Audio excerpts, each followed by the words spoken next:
Welcome to the SoberBuddy podcast, your boost of sober thinking and awesome life building. I'm Tara Zoe, CEO and co-founder here at SoberBuddy, and I am joined by Hilary Phelps, athlete, lifestyle influencer, accomplished baker. We're going to talk more about that, an absolutely sober woman. I am excited to have you today, Hilary. Welcome to the show. Thank you. Thanks for having me. I'm excited. I know. I'm so excited to have you. I'm excited. I get overly excited to meet people, I think.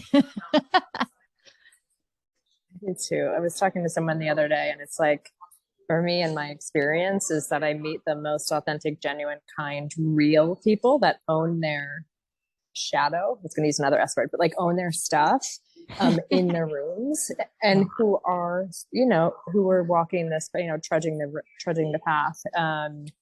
And so I love connecting with other people on this journey. So thank you. Yeah, it really is different when people are working on themselves.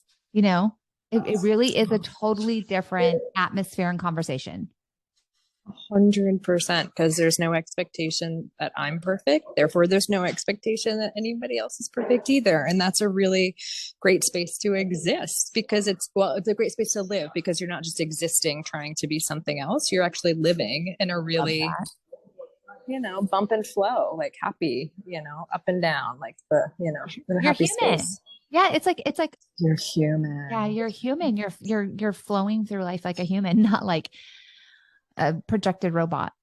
Something interesting. My daughter, I have 4 children, and one of my daughters is 20. And she was telling me about how we have this weird instinct where we get afraid of things that are human-like, but not quite human. Like we have like a deathly fear of them. And she was like, what is that? And she was going into it like, what does that mean? At one point, were we controlled by like these creatures that were like not human? Love the way she thinks. I know. She's like, what's the conspiracy here? But it made me think about how like we're all trying to be these perfect things. But if we were actually perfect, it would freak people out. It's so funny because my son, I have a 5-year-old, and he is very, yes, he does not like to make mistakes. And I said to him, and I literally had this conversation. I was like, Alexander, how boring is it if everybody wears blue pants, white shirts, only eats pepperoni pizza, and is named Bob? You'd walk through the day and say, well, hello, Bob, how are you? And hello. And to him, it made sense. And I was like, that's so boring. We want people to make mistakes, and we want people to fall down, like not laugh at them fall down, but from those things are what we learn. Like, it's so boring if everybody's the same. And he was like, oh yeah. So now every once in a while he's like, okay, Bob, and he'll throw it out there. And I'm like, okay, you get it. I see you. Yeah. I love that analogy. I'm like thinking, I'm going to tell my son that I have my 10-year-old son. Yes, that would be great. Well, I can't wait to know more about you. So how many kids do you have, first of all? I have one. I have a 5-year-old boy. 5-year-old boy. His name is Alexander. And he is amazing. Yeah. I mean, I think, the birth of him is the birth of almost like a new evolution of my healing and sobriety. I was 10 years sober when he was born, and that was a big milestone. I celebrated 10 years, 10 days after he was born. And so that felt like a really big period in my life, because at every, what do they say, 5 years, it takes you to, find your marbles. At 10 years, you can gather them all. And at 15 years, you know what to do with them. And for me, I found that to be pretty true. And, in some ways at 5 years, I thought I had it all figured out. At 10, I realized, oh my gosh, I have so much more to learn. And at 15, I'm probably more humble than I've ever been, as far as figuring, knowing that I have a roadmap to life, because I don't. I'm just figuring out like everybody else. So but there's something that makes you an incredible mentor when you realize that. When you realize, oh man, I don't have it figured out, but you do have a knowledge. Do you know what I mean? Like you have a huge knowledge behind you, but you're also humble enough to be like, I don't know, and to not give answers to things that you don't know the answer to, and things like that. It ends up making you a better mentor than if someone was like, oh, I've got it all figured out. I've figured out, the formula is X and we're done. Yeah, and 100%. And what I tried to teach my son too is I was like, look, everybody is different, and what works for me might not work for you. And I see that in you, and whatever works for you, I respect. And I try to say it in a way that like a 5-year-old understands. Yeah. But it's like, I'm trying to teach him that like, just because I don't like pepperoni on my pizza doesn't mean there's something wrong with me, but just because you do, it doesn't either. Like everyone's, goes back to that Bob analogy. Like we're all different and that's beautiful. And, I but I love your love Bob that. And I analogy. love, We're just going to refer to it now as Hilary Phelps Bob Bob. analogy. And sorry, if your name is Bob, you are also unique. We love you, Bob. And you wear blue pants and a And you wear white blue t-shirt pants. every day Yeah, and only yeah. eat pepperoni pizza. Yeah, you are still beautiful and amazing and unique. Yes. Yes. Yes.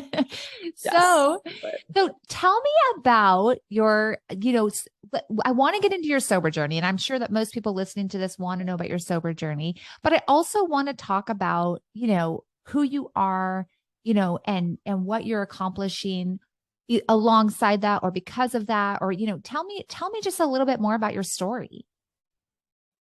do you mean the sober story plus the story? Like the whole story?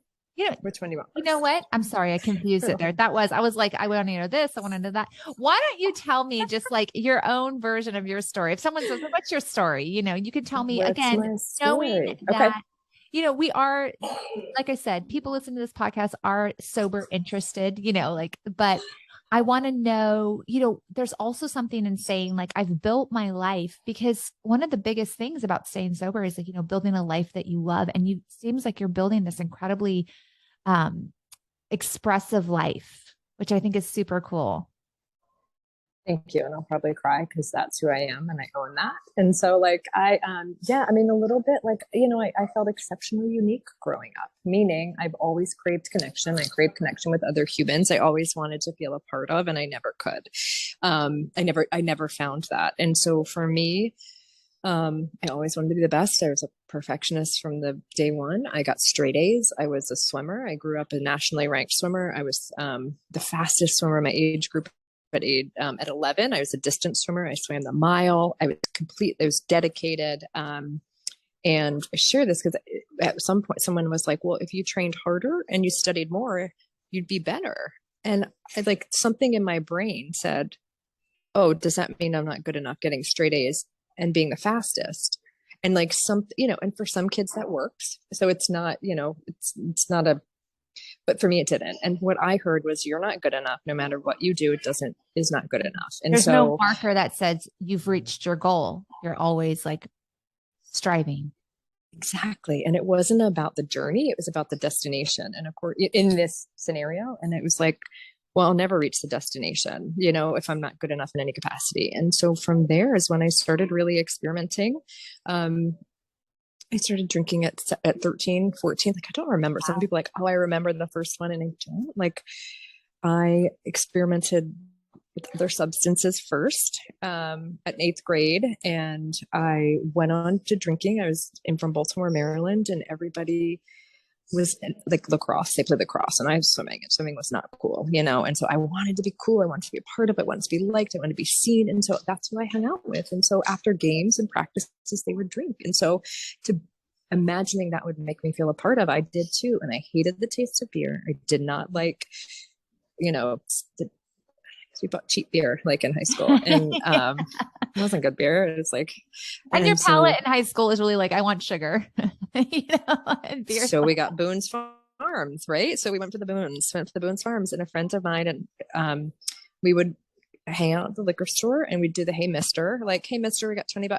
Can you get us some Boone's Farm? And that was kind of, what we did. And there was a point in high school, and it's I don't know where it came from, but I remember, like young love, and my boyfriend kissed another girl, and it was like the end of the world. It was so dramatic, and it was so sad. And I was like, well, this is going to help. And I had a bottle of Goldschlager in my car, and I took a sip, and somewhere in my mind, it said like, this is going to make it better.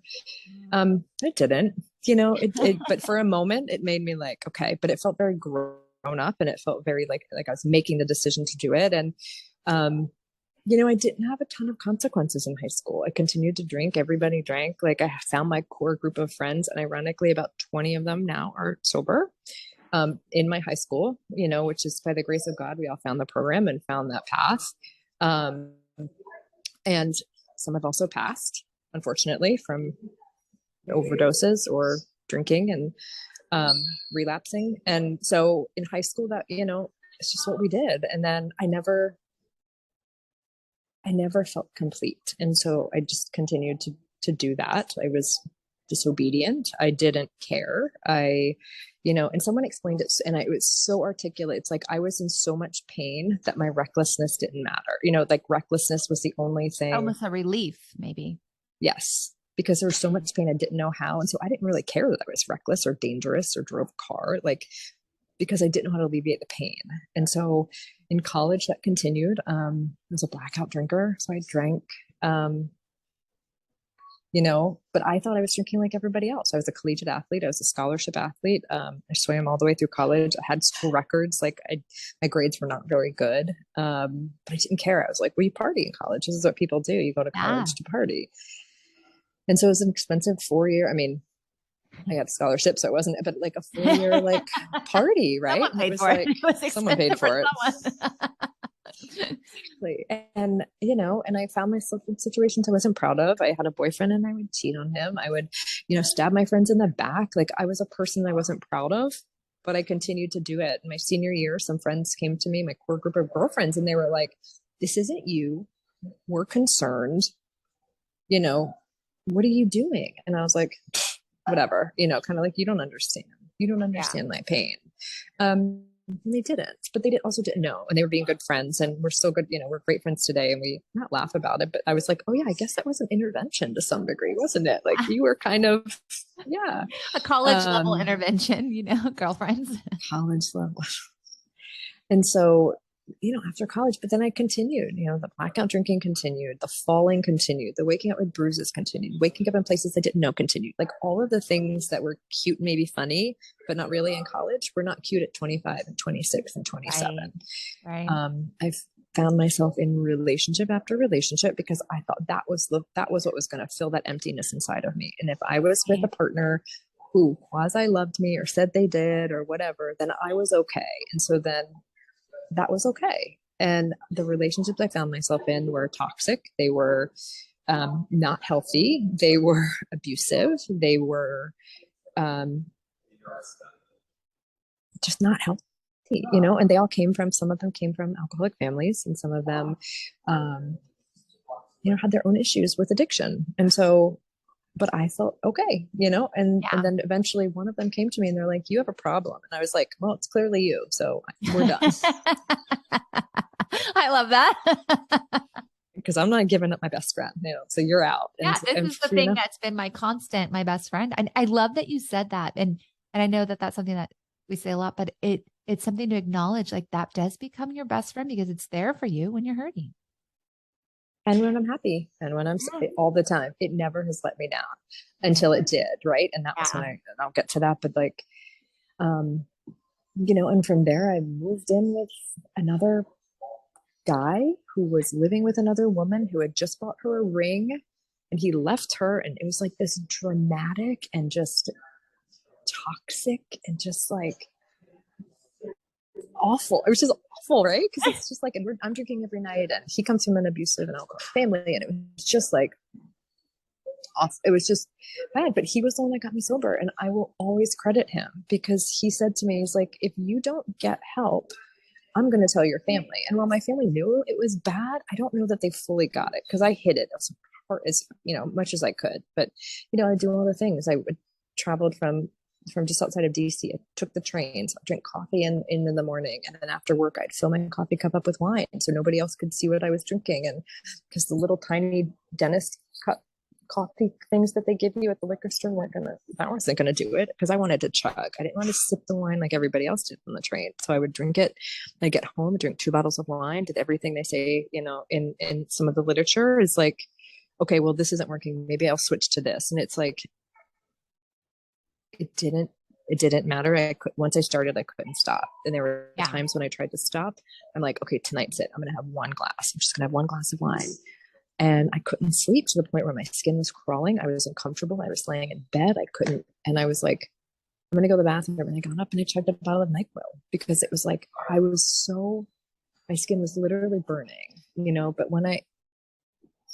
by the end, I found myself waking up every morning, sitting in the shower, water coming down on my back, head on my knees, arms wrapped around them, crying, kidneys in pain, saying, I can't do this anymore. I can't do this anymore. I can't do this anymore. On the way home on the train, grab another bottle, and it was back at it. Wow. And that cycle continued for a very long time until I was 29. And I consider myself fortunate at 29 to have gotten it. But so we'd gone to and I laugh about this because we've been dating for 3 months. And he said, we need to see a couples counselor. My friends are like, you've been dating for 3 months and you're going to see a couples therapist? Maybe you should break up. And I was like, no. I'm really impressed with this moxie right now. It's like, okay. And so, we go to see this therapist and he's like, she has a drinking problem. And I'm like, and he's a jerk and like all this stuff. And she's like, why don't you just come to see me independent? It's like, why don't you? And so I did. She's like, how much do you drink? And I'm like, just 2 glasses. And she goes, how big are those glasses? And I was like, all right, touche. Yeah, touche. And so she said to me, she's like, do you want to go to a 12-step meeting? I'm like, not a chance. Yeah. There's not a chance in this world. You are getting me to a church basement with gritty people that they're the ones with the problem. I'm not. I can quit. I don't need this. White knuckled it. 3 months, back out. 3 months, back out. Kept in and out, in and out. So I went to a meeting, and I remember looking around thinking and this woman in the front was talking about real struggles, abuse, not being able to quit drinking, family issues. And I remember looking at her and thinking to myself, you don't talk about that stuff. Who are you to talk about this stuff in public? You keep that stuff bottled up and you wrap it up and you put a smile on it and you pretend that your life is fine. You don't talk about this, And what I learned was that, we're only as sick as our secrets. And so the more you stuff it down, the more, the more pain that we're in. And it's going to come out eventually, And it will bubble to the top. Yeah. So it's like the easy way or the hard way. And so, again, I wasn't ready. And, fast forward another year, I ended up. So you went to the one meeting, but then that was it.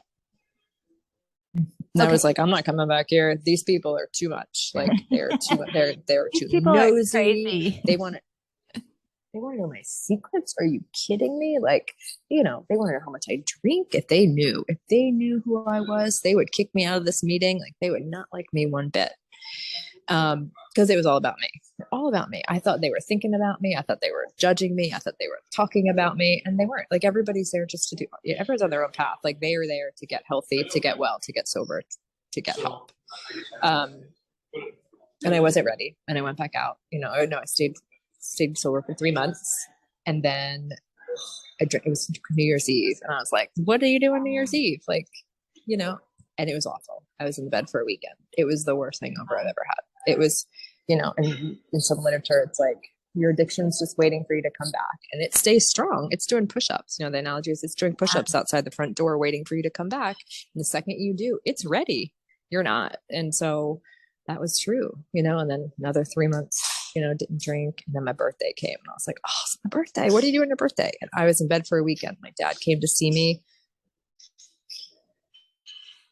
and he just looked painstaking. He's like, what? I don't know what to do. And he tried before, and this relationship ended. He's like, if you don't want to be here. And I was like, no. And, God did for me what my universe, God, source, higher power, whatever we call it, whatever that person chooses to call them. I believe that something higher than myself did for me what I couldn't do for myself. And that was in the relationship.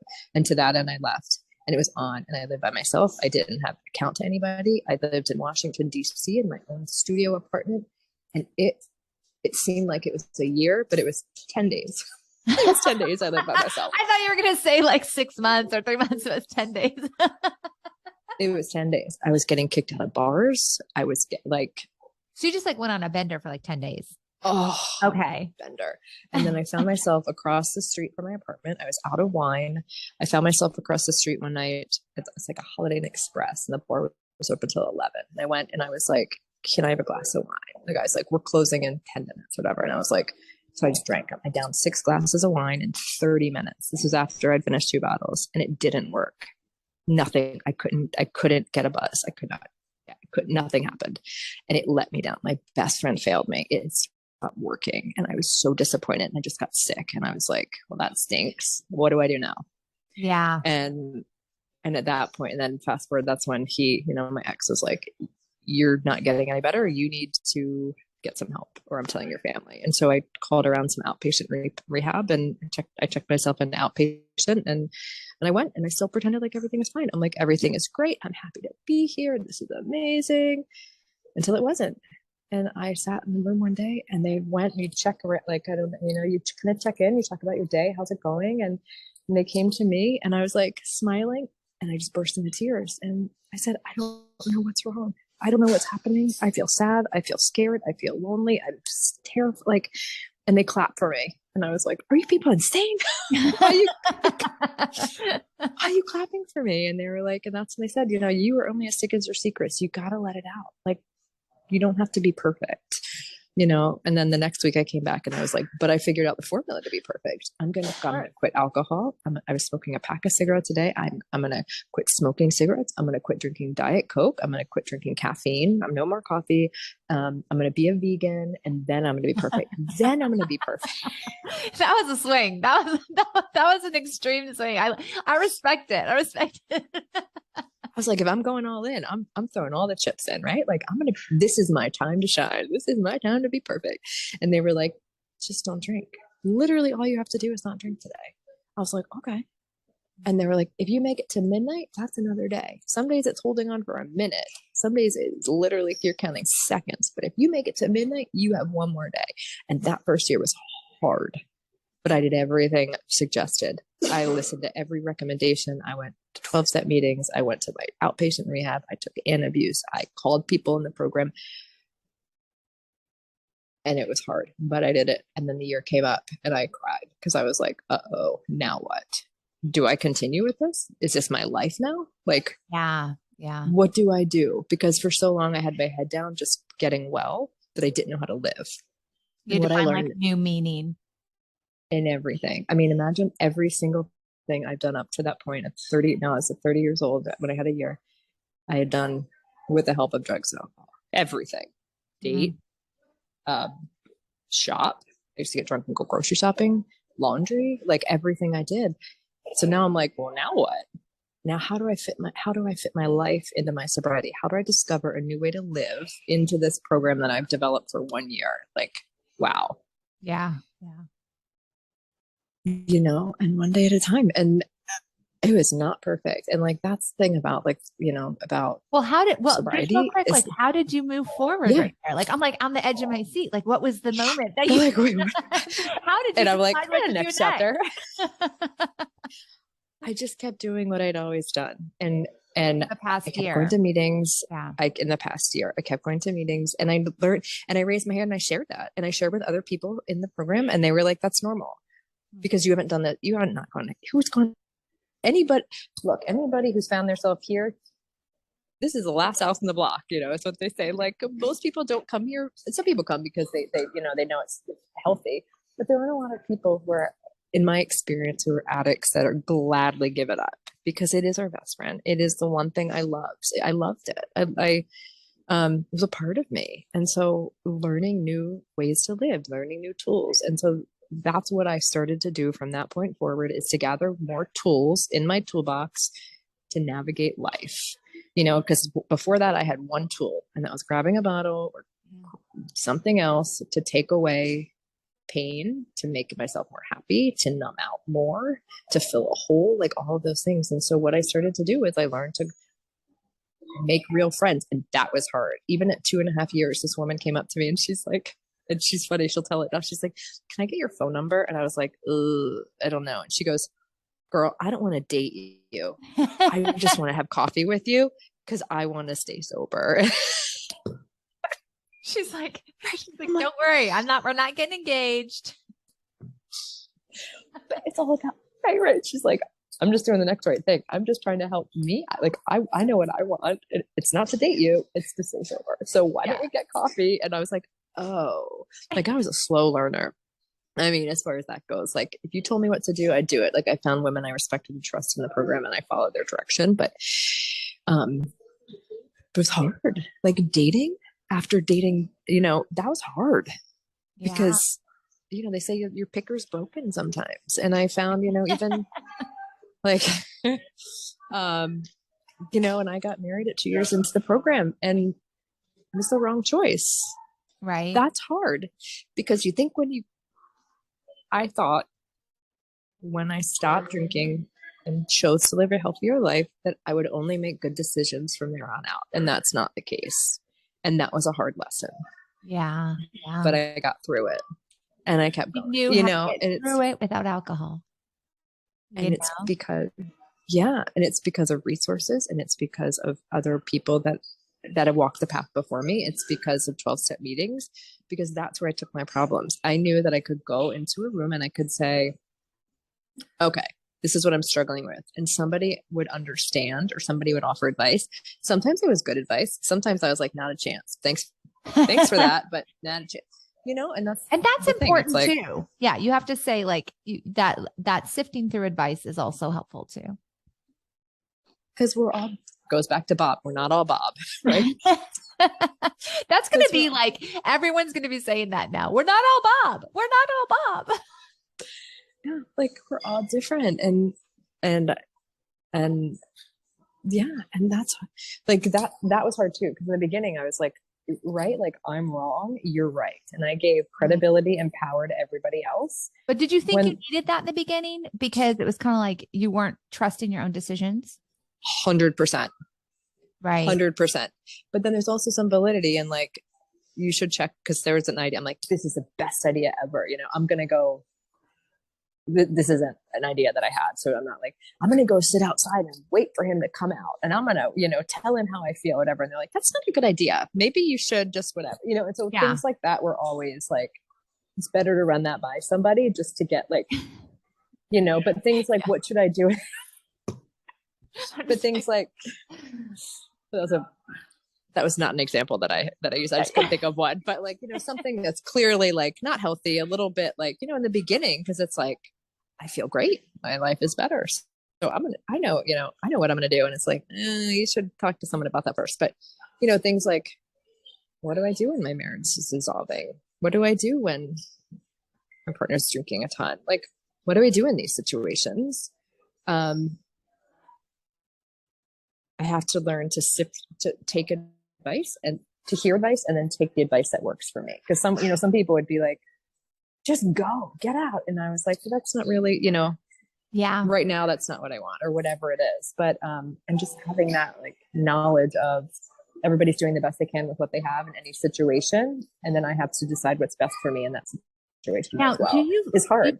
Do you feel like, though, because before you were talking, the coping mechanism is, I feel something, what on any spectrum of the, any emotional spectrum, and I'm going to use alcohol to feed that. Right. And do you feel like going through the program and having to face everything helped you to understand yourself better and hear your intuition and start to know more how to discern between what's right for me and what's not, and things of that sort? Yes. But the thing that helped me most with that is meditation. And I hands down credit meditation to that, because I was always like, okay, I'll pray. But again, that perfectionism in me, I was like, if I can't sit still on the floor for 45 minutes, cross-legged with my hands in, a mudra, and tune out, then that doesn't count as meditation. And that's not true either. And so until I found a meditation practice that worked for me, and for me, it's guided, and that will take me, because I need that glide slope from the world to the exit ramp to go into it. Like, I can't just sit still. And that's what worked for me. And I started really, really diving into that 3 years ago, like at the start of like the pandemic, and is when, because for me, like, I couldn't go to 12-step meetings. So it was Zoom. Like, I couldn't go anywhere. Wow. Like, everything was shut down in Washington. And so I had to start going inward. And for me, going inward was through meditation. And that helped me with my intuition and hearing my inner voice more than any other thing has helped me personally. That's the number one tool that I have found that is imperative for my recovery. 100%. Because I think praying is, and I say praying is asking for help, and meditation is hearing the guidance. Because when I'm talking, I love that. Yeah. Like I'm talking, I'm praying, I'm like, please help me, like I'm struggling, whatever it is. But then I have to find myself in a silent or quiet space to be able to hear the guidance that's coming through. And for me, it's that inner voice of that I find through meditation. You know what's funny is I've always been really spiritual, and I used to like have conversations with God, I'm having this conversation. And someone says to me, that's meditation, right? Like years ago. And I was like, oh, it is? Like I didn't know that was meditation. And then once I heard that it was called meditation, I got really horrible at it because I was trying to be perfect at it. I was like, okay, well, meditation should look like this. And I would like try and sit the right way, and I would try and do everything. And I was like, I'm so horrible at this now. I finally had to just ditch it. Like I'm just going in. I don't know what it is called. But it's funny, Yeah. like we get that perfectionism on anything, And yeah, Louise Hay, do you know her? Are you familiar with her work? So she's like a spiritual teacher. She's books, and that's what she's like. Every single person should remove the word should from their vocabulary, because as Yes. soon as you use it, you're automatically wrong. You're automatically, I should do Yes. this. Well, I'm wrong for not doing it. Or I should. It's like a, self Yes, I flagellation. agree. Like 100%. Let's all remove the word should. SHOULD, should. Just for clarification. So you've gone on this beautiful sober journey. Now, so where did things really turn around for you? Like in your sober journey, because you're talking about you had your marriage and you had to, figure out how to dissolve that. And then where did things start to really flow for you?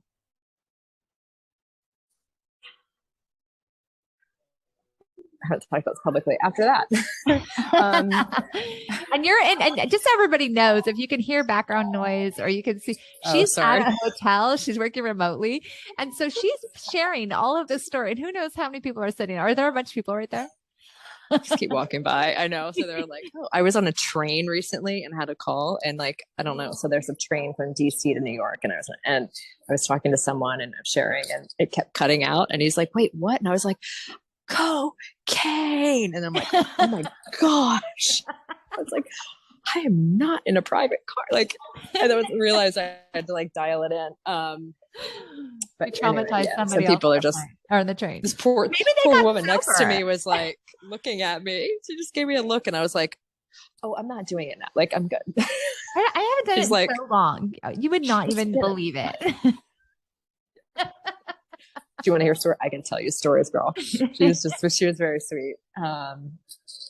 So for me, I think the first 3 months, the first year is the hardest, because you are learning. For me, I was learning tools. I was learning coping mechanisms. I was learning how to do everything different. At year 5, I was diagnosed with severe depression. And so I found those answers. For me, those answers came from the 12-step rooms, because I was like, I don't know how to manage this. Is this normal? I don't know it's normal, because I'm still learning at this point, I've been drinking for more than half of my life. Most of my life. And so, what does normal look like? Yeah. Is it me? Is it normal? Like, is there something else wrong? Like, and so, I started seeing a therapist at 5 years, and then I took medication for a little bit of time, because that was what I needed. And so I think that's the best lesson I've learned, is like giving myself what I need in any situation, whether that's medicine, whether that's outside help, whether that's a massage, whether that, like, whatever it is, like, I know what I need. And I think that's the biggest lesson that I've learned. Like, and the greatest pride thing I've like having to admit that I need something, and then giving myself permission, like, to love myself enough to like do it. Love myself where I am. And that comes back to that perfection. Like, we don't have to be perfect, even for myself. Like, that's something I try to teach my son. Like, I dropped that and I was like, well, shoot. I'm like, I just dropped dinner all over the floor. I'm like, what am I doing, mama?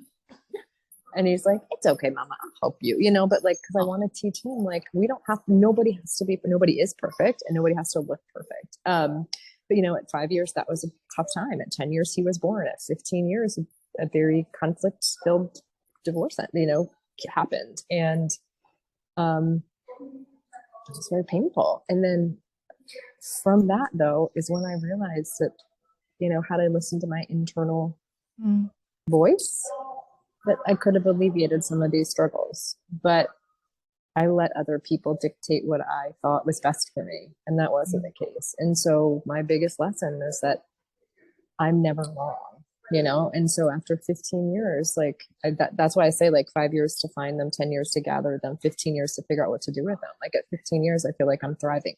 And some people get it at 5. Some people, like I said earlier on, I'm a slow learner. I don't forget, but I'm a slow. But when she gets it, she's really good. You do great. Once I get it, I'll never forget. Yeah. It just takes a minute. And so now, I feel like now I'm in a really good space and I'm thriving, and I am like, and my friend said to me the other day, she said, your light was so dim for so long and your light has come back on. And then another friend was like, now you get to be whoever you want. And I said, no, now I get to be me. Like now I get to be the me. Yeah. And that feels really good. But I don't know if that comes with age either, because I'm 44, like where I'm just like, I don't care if you don't like everything. Me. Yeah. You know what? It comes from experience, because I'll tell you what, not everybody with age has that. So it comes from maybe that's it comes good from point. Experience, but then also treating your experience in a way that you learn and grow from it, and you do that work, to, like you were saying, it's different. It's different when you're with people who are doing that, when they're working on themselves, because there's just so much more realness and rawness, and we connect in our authenticity. 100%. And that's who I want to be around. I want to be around people who are making mistakes and are owning it. My friend said this the other day. He said, I always take the 8 Mile approach. Do you know the movie 8 Mile? I never saw it. So you explain it. I know what the movie is, but explain it to everybody. I'm probably the only person who hasn't seen it. I didn't remember this. So my friend Charlie Engel, he's this ultra marathoner, like incredible, gifted, like he ran across the Sahara Desert, right? Like good for him. He's sober 30 years. So that's serious. I'm like, I have no desire to achieve that. Go, Charlie. I was like, this is only one of 3 people. He's like, but no woman has done it. And I was like, I hope you're not implying it's going to be me. I'm good. Like, I'm good. I'll go do my 5 miles. Like, I'm good, man. But he says to me, he's like, this 8 Mile approach is, at the end, Eminem is like, it's like a rap battle. So like, it's a rap battle. And so they're like rapping back and forth. And like, it's like the idea is to diss the other person. So they get, livid and they're angry. And Eminem gets the mic first and he just disses himself. He's like, my girlfriend slept with my best friend. I live in a condo with my mom. And he just throws himself under the bus. And so the guy gets the mic and he's like, what do I say? He just took it all. So it's like owning that, like saying like, look, power away from the other person. Like, look, I'm a single mom. I had a failed marriage. I was depressed. I'm an alcoholic. Like all those things, people are going to be like, she's owning it. You can't make fun of her. You can't say anything negative about, in whatever capacity that looks like. Because I've only started to share my journey as well, like publicly. Like I was very private because that was part of the, relationship, was that I was told it was shameful and you don't talk about these things and you keep that private, which I did for a long time. And then at 15 years when it, ended, I was like, if I can help one single person and I lose 5 friends, it's worth it. Because that one person struggling, if they hear one thing in my story, or they look at me and they're like, she seems normal. Because this wasn't around when I got sober. Like Instagram wasn't around. Oh yeah. Facebook sober is just so cool now. Like it's like a thing. It's like... Right. Like the curious movement, all that stuff, where before it was like, but it was also very scary. Yeah. Because you want people in any capacity, whether it's a female, whether it's a person of color, whether it's a gay, sexual orientation. Like, I think, like, I wanted to see somebody that looked like me, acted like me, talked like me, that had gotten through and succeeded, and, that was succeeding, that had a better life than what I had, which wasn't very hard. And so that's in that moment, I was like, you know what, if I can just give a little bit of hope or light to one person, it's so worth it. And so, story is so powerful on every end of it, on the person telling it, because it releases the shame. Because like you said, the secrets, shame lives in secrets, and it sets you free, but it also gives people permission to acknowledge things within themselves. It helps build archetypes. It's just like, it connects people. Story. I think it's the most powerful thing that we have as humans for connection. 100%. 100%. Like it makes it real. It makes it authentic. It makes it, and not every story resonates, but at least one or two will. And that's all I need is a person to feel connection. Because I think at the end of the day, all we want is to feel connected to another person or a group of people, to have happiness and kindness and love, right? And like something, I don't want to get in my soapbox, but like, and that's what I think. No, get on your soapbox. I want to see your soapbox. I climbed up my soap. Oof. My friend laughs at me because I start going like this. I do. I start like going with my finger, and I'll be talking. He's like, "You're going with your finger, aren't you?" And I was like, "Yes," because you know what? This. And I was like, "I'm like, you know what? There's like kindness, love, and like kindness and love are infinite. We are not going to run out. I'm not. If I give you kindness today, it's not like I'm tapped out for the rest of the day and I can't share it with somebody else. And I think that's like such a misconception in the world. It's like I can love as many people as I want and give kindness to as many people as I want, and it is not going to run out. Yeah. There's this like, I don't know. There's no quota on kindness. Yeah, but that's it. Let's see it. There's no quota that's on when I kindness. got on my soapbox. There is no quota on kindness. Yeah. Yeah, for sure. People definitely just walk by for that one. They're like, oh, I want to see the behind the scenes. Oh, this is great. Well, I love your story. I love that you've shared your pain and that you've highlighted your struggles, because that's true. It's like there's so, we're all going through something. We're all going through something. Even if we're going through a joy moment or a liberation moment, that's a moment that we're going through, because it's also hard. We pretty much, like, the only thing that's really truly feels safe to share, right, is the middle ground.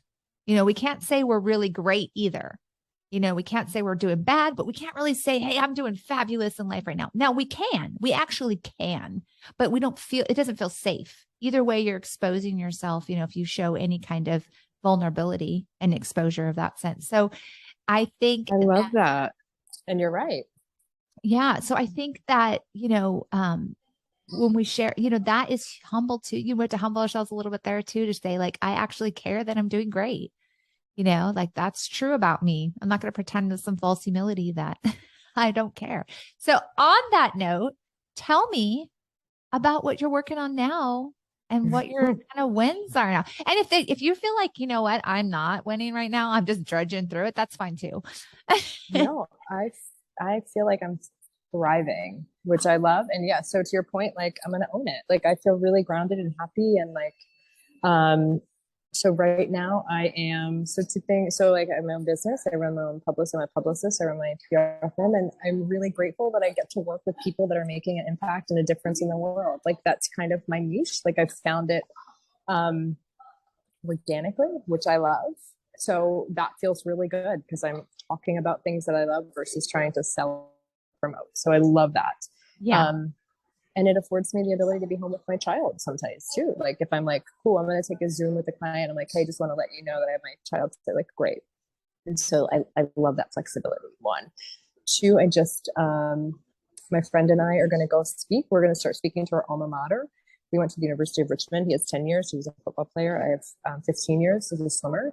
We're going to go talk to the student athletes about addiction on campus. And we're trying to create a space, because we all feel that like student athletes today are under so much pressure to be perfect. Talk about the being perfect thing. Like it is painful. And so if we can just, again, help one person go to campus and help one person and say like, this is our experience on campus. This is our experience now. If we can help in any way, to be an ear, to be a mentor, to be like anything we can do, let us know. So we're going to do that in November. And we've been having conversations with, went to the University of Richmond. We had conversations with them to talk about other ways that we can give back and help more people who are struggling in the collegiate years. And so that feels really exciting. I like that. That's awesome. Thank you. And then lastly, I just found out yesterday, I'm running the New York City Marathon in 83 days to raise money for the release recovery. That is, whoa. Now, are you already like, you said 5 miles. So is this going to be like a big ramp up for you? I mean, that was the one thing, like the last 2 years have been very hard. Like they've been challenging. Yeah. And with the and so that was the one but I always meditated because that made me feel grounded, connected, seen, loved, like all that stuff. So I never forgoed. I never stopped that. I don't know. I never stopped doing it. Yeah, stopped. Edited, stopped. So I never stopped doing that. But like the one thing I did was I was not super active in my physical fitness. Can you hear me? Like I would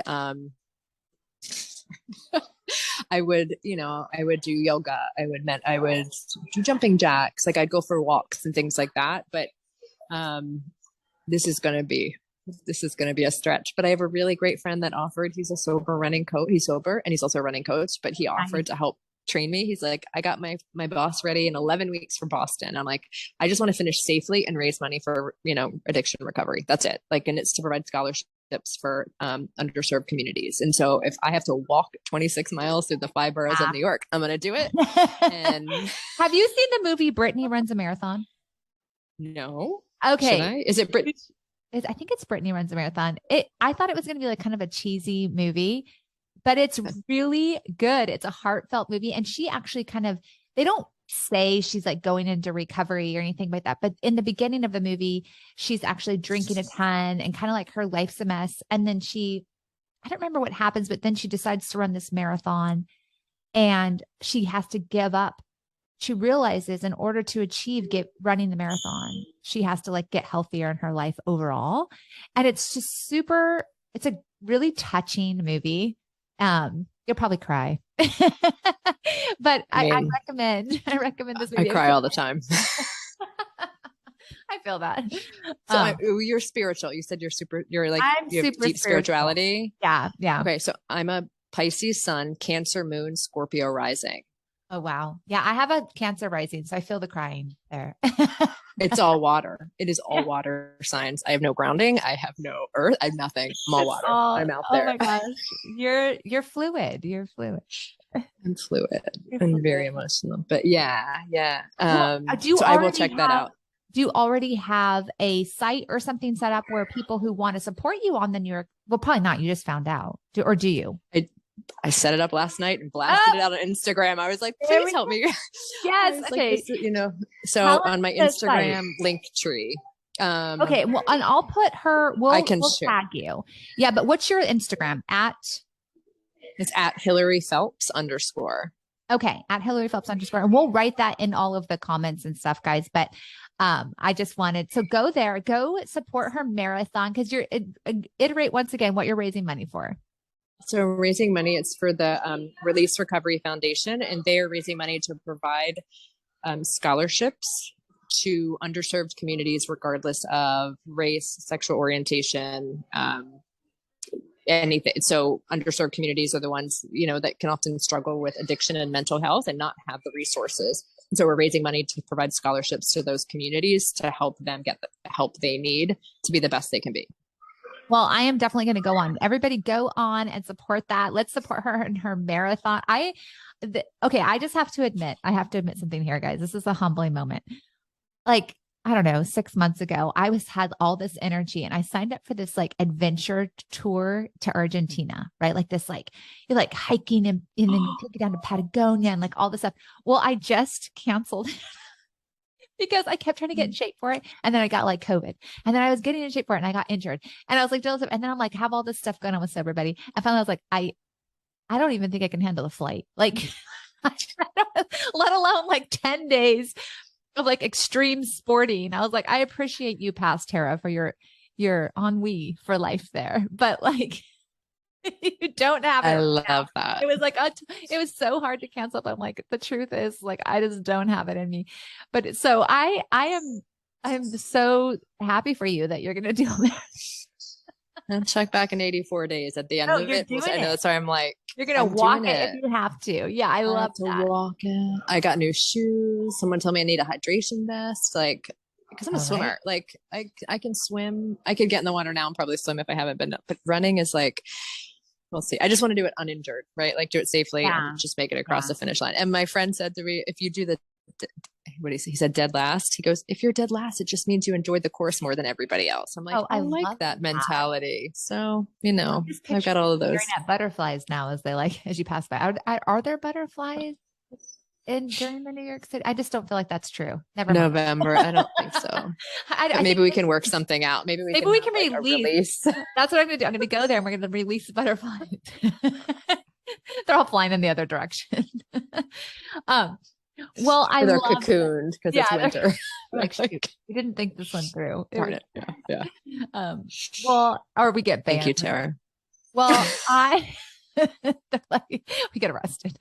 I have loved this so much. I love your journey and your story. And I love that you're, sharing that you're still, you've had a rough 2 years and it's not all, rainbows on the other side, but it's still, worth it. It's better. It's, there's so much there on the other side of it, on the other side of the substance. 100%. And it's better. And I did not like those slogans, like wait for the miracle, or, like it's so much better on the other. And I was like, is it? But I didn't realize how much better it could be until I just allowed it. And it really is. And it's like the greatest gift I've given myself. And now it's the greatest gift I've given my child, because my child, by the grace of God, will never see me take a drink or never see me in a disheveled situation. Yeah. And you're not going to have that generational thing happening. And then who knows how many other people, right, like that are being affected by this, by your change. My life quote is, do not ask what the world needs. Ask what makes you come alive and do it, because what the world needs is people who have come alive. And that's by Howard Thurman. And so it's like, when I read that, I was like, that's it. That's what I'm going to do. I mean, 20 years ago, I read that and it still just resonates with me. And I think it's like any person, if you get yourself healthy, it's like the ripple effect, that there's a movie called Butterfly Effect. Yeah. The Collateral Beauty, instead of collateral damage, the collateral beauty of that's from a movie. I stole that. I love it. And it's so true. It's the ripple pond. You drop a rock in the middle of the pond, the ripples that go out for a minute are just so powerful. Yeah. Health ripples health, joy ripples joy, kind of a thing. So I think it's really awesome everything that you're doing. And I'm so happy we had you on the podcast today. And remember, everybody, go to her Instagram and support the marathon and that fund. And then also go get the SoberBuddy app. She's talked a lot about doing outpatient and learning skills, coping skills, and all that. That's all the challenges in the SoberBuddy app. That's what it's all about. It's all evidence-based techniques that you would learn at like an outpatient program. Also, if you need to go to in-person treatment, go to in-person treatment. And we believe in you. We believe in you, taking it one moment, one day, even sometimes 1 year at a time. Yeah, 1 second. And my inbox is open if there's anybody, that's local in DC. Like, I'm happy to go meet coffee. Like, so my inbox is always open, and I try to respond as quickly as possible. What's that? You're not as scared anymore because you were like, no, I'm not meeting you. I'm not scared. Yeah, exactly. My coffee date. I'm like, what do you want from me? And she's like, I don't want anything from you. I just want a coffee. I'm like, please help. Okay, exactly. I'm being selfish here, actually. And I'm like, oh, okay. Right. Yeah. Like, she still laughs about it, and she's like, oh my gosh. And that's what's great about this community is that everyone really pulls together, or a lot of people do. Some people still, everyone's human, but it's a really great community to join. So welcome in. I love this. Thank you. Thanks for having me. This such a gift. Great having you. All right. Well, until next time, you have got this. We believe in you, and take it one moment at a time.